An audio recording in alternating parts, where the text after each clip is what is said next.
Hello, this is Claudia, and today I've got the wonderful Lumi, who's kind enough to show us around her allotment. Lumi has not had this plot for very long. It was an absolute mess when she first got it. She claims it wasn't, but I saw it with my BDI. It was dreadful. And she's absolutely turned it around and done an incredible job. So I'm going to ask her a few questions, and I'm hoping that she can give us any sort of tips and any hints for anybody who's just got an allotment, because I know it can look really daunting. You turn up, there's weeds everywhere that are taller than you are, and you don't even know where to start. So Lumi got an allotment like that. She's done an incredible job turning it around, and I'm hoping she can tell us how she's done it. What inspired you to get an allotment? Well, I wanted at the beginning of last year to go zero waste. And because there's a lot of food that comes in plastic here in this country, I decided to start growing my own vegetables and fruit.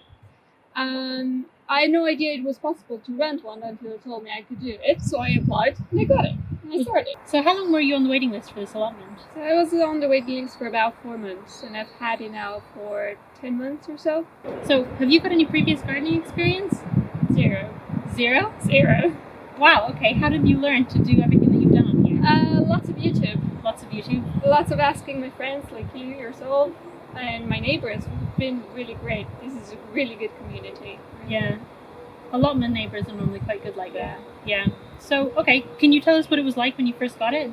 So, I have to really struggle to remember what it was like because the change has been so big.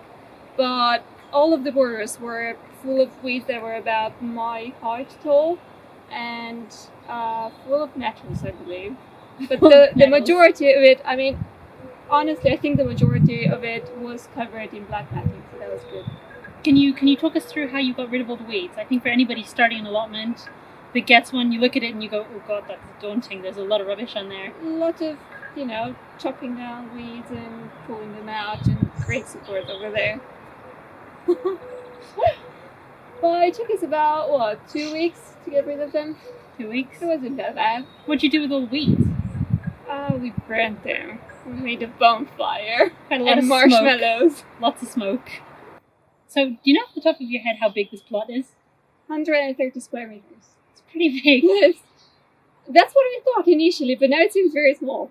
And it seems I can't be growing everything I want. Are you doing this all by yourself? Sort of. I've had help from friends. That's good. So how did you decide what to put on here? Basically I'm trying to grow whatever I cannot get in the supermarkets because they come in plastic. So that was my only judgment. Okay, and was there kind of like a system when you were deciding where to put what things? Just depending on the soil, because there are some vegetables that obviously grow better in clay soil because it's water retentive, but some others grow better in loose soil. And I was lucky enough, even though most of the plots here have clay soil, mine is kind of half and half, so that was good. It gave me options to grow diverse vegetables. Okay, well, how about I grab the camera and we take a walk around and you can kind of talk us through what you've got on here at the moment. Okay, sure. Alright. So, I've made a very small raised bed here where I'm growing some carrots, chard, and lettuce, and it is not doing very well. Probably because of mice that might be eating it, or birds. Here there's some beans and peas which are doing really good, and I'm very impressed and proud of them. I've got some flowers on the borders. There is some cauliflower right there, which I've just sown because it wasn't doing very well, so I had to start all over again. And there's some broccoli that is purple broccoli that is covered right now and is doing really good. There's a small pine tree that my flatmate bought for last Christmas, and we replanted it here and hopefully take it back a bit bigger for this Christmas. This is an artichoke that is doing really lovely that I got from a friend. So are the potatoes over here. These are my babies. That's what I call them. They are Romanian melons and watermelons, which I've just transplanted about a week ago. They're not doing very well, unfortunately. I think it's because of the sun. It might be too strong for them. But hopefully they'll kick back soon, and I'm gonna get some really big watermelons. They grow up to 10 kilograms, so imagine that's sweetness of watermelon. Right, so right here, these are the vegetables that are doing the best. Some really tall garlic that I've sowed in December, January, and then yellow and red onions. Also, a really cool idea is to grow either onions or garlic from scraps, food scraps. So you can buy them in supermarkets. You just leave the roots and you replant them, and then they grow quite nicely. Over there is some beetroot that is coming up quite nicely. Parsley that isn't doing very well, and also parsnips. And here I've got some mixed color radishes and white radishes. Some spinach, which is again doing very lovely. Nice color, quite big tall leaves, and some more artichoke over there. What's in your fruit cage? My fruit cage, I've got some strawberries, most of them already in there, and they're already fruiting. Got some raspberries and red currants, blueberries, which I put in at the beginning of this year, so I'm pretty unsure of them fruiting this year, but we'll see.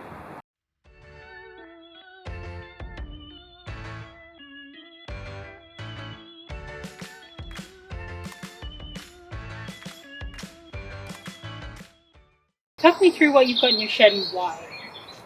Wow, I'm not sure if it's very interesting.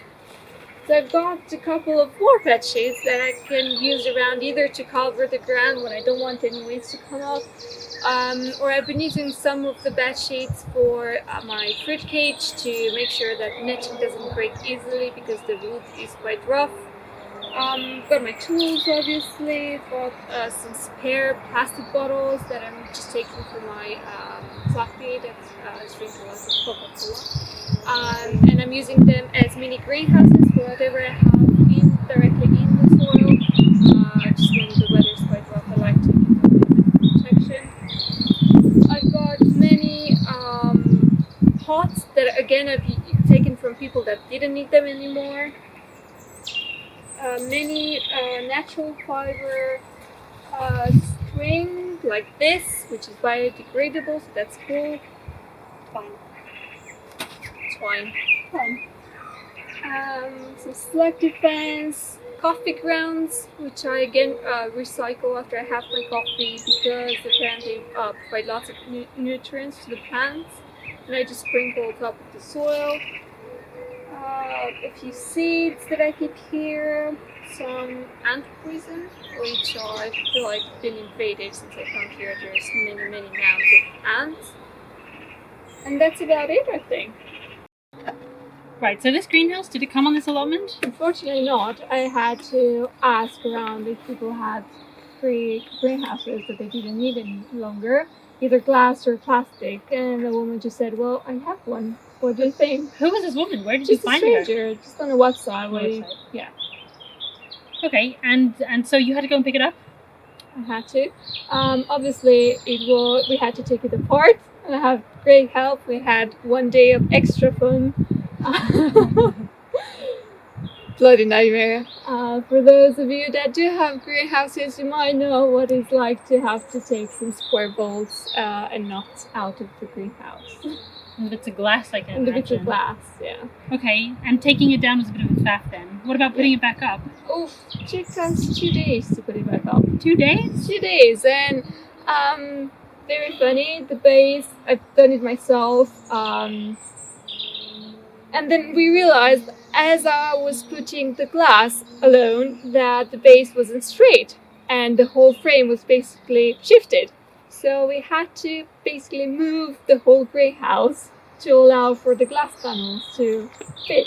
That sounds like a lot of fun. It was very, very fun. But now it's definitely in the right place and you're not going to move it Let's hope so. We'll see what the first wind says. Oh God. Alright, well, you've got it covered at the moment. Can you tell us a little bit about why you've covered your greenhouse? Yes, I do feel that when it's very hot here in the UK, it's getting really hot on the inside. It's kind of burning my tomato leaves. And I've decided to give it a bit of shade basically, so it still gets plenty of sunlight, but it's not getting direct sunlight. And I think that's made a difference. My tomatoes are growing much happier now. Okay, great. So this was a great example about how you were more eco-friendly because you didn't buy anything new. You found some that somebody was throwing away and you recycled it and brought it here. Can you tell us what else on this plot is recycled? Almost all of it, and I'm very proud of that. So the blinds that I use for the greenhouse are actually some old bed sheets that I got from someone that didn't need them anymore. The greenhouse is recycled. Here I have a couple of missing panels, and I've just put some bubble wrap that I had around the house. What else? If I show you around, there is the bamboo canes came with the allotment, the raised bed as well, the glass jars that I'm using, or the plastic bottles are also recycled from people that didn't need them anymore. What else might be around the allotment? All right, so what have you got inside of your greenhouse? So, if you come follow me, I'll show you. I've got some more beans and peas, which I'm sowing in pots before transplanting outside because of slugs that will be eating the leaves. Got some tomatoes, actually plenty of tomatoes. Got some celery that I've sowed. I've got some eggplants somewhere there in the back. Lots of peppers, all sorts of peppers, pumpkins, courgettes growing, and squashes.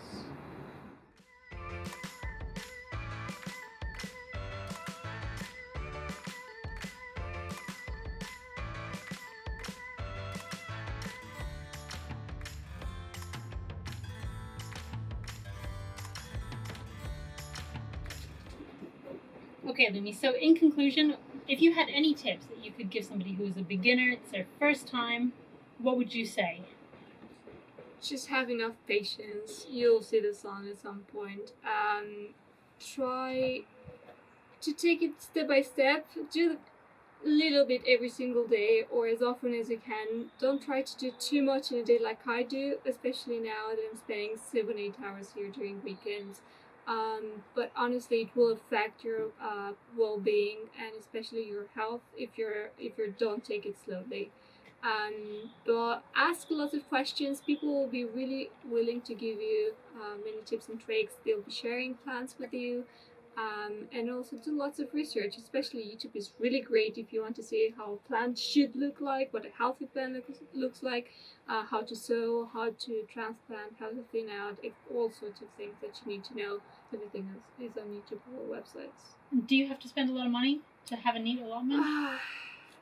It really depends. It depends on what you want to have in your allotment.